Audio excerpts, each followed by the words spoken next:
নবনির্মিত কার্যালয় উদ্বোধন করা হলো কলেশ্বর শিবালয়ে। উল্লেখ্য, বীরভূম জেলার ময়ূরেশ্বর ২ নম্বর ব্লকের অন্তর্গত ঐতিহ্যবাহী দেবাদিদেব মহাদেবের মন্দির রয়েছে এই কলেশ্বর গ্রামে। আর সেই কলেশ্বর গ্রামের কলেশ্বর শিবালয়ে আজ অর্থাৎ বুধবার আনুষ্ঠানিকভাবে উদ্বোধন করা হলো নবনির্মিত কার্যালয়ের। বুধবার সকাল 11টা থেকে অতিথিবর্গদের বরণ পর্ব সেরে ও প্রদীপ প্রজ্বলন করে অনুষ্ঠানের শুভ সূচনা করা হয়। এছাড়াও তার পাশাপাশি কলেশ্বরের দেবাদিদেব মহাদেবের কলেশনাথ শিবকে পুজো দিলেন ময়ূরেশ্বর ২ নম্বর সমষ্টি উন্নয়ন আধিকারিক সহ ময়ূরেশ্বর ২ নম্বর ব্লক তৃণমূল কংগ্রেস সভাপতি প্রমোদ রায়। আর ঠিক তারপরে মঞ্চে বিভিন্ন ভাষণ রাখলেন অতিথিবর্গরা।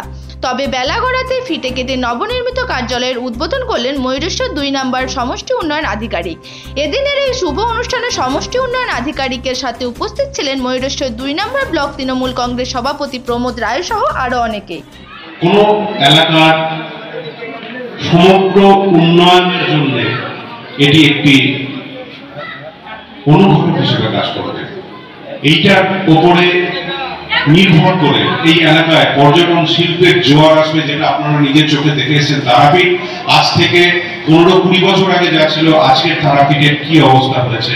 সেজন্য আমি বলবো এই এলাকার উন্নয়নের স্বার্থে আপনাদের আরো বেশি পরিমাণে শুধু ধর্মাচরণের উপর জোর না দিয়ে এই কলেশ্বর শিব মন্দির বাবা স্বয়ম্ভু কলেশনাথ যাতে গোটা বিশ্বের দরবারে উপনীত হয়, সেজন্য আপনাদের আরো বেশি পরিমাণে কাজ করে যেতে হবে। সেখানে এক ক্ষুদ্র সামান্য সৈনিক হিসেবে আমি যতটুকু পারবো আপনাদের সঙ্গে থাকবো।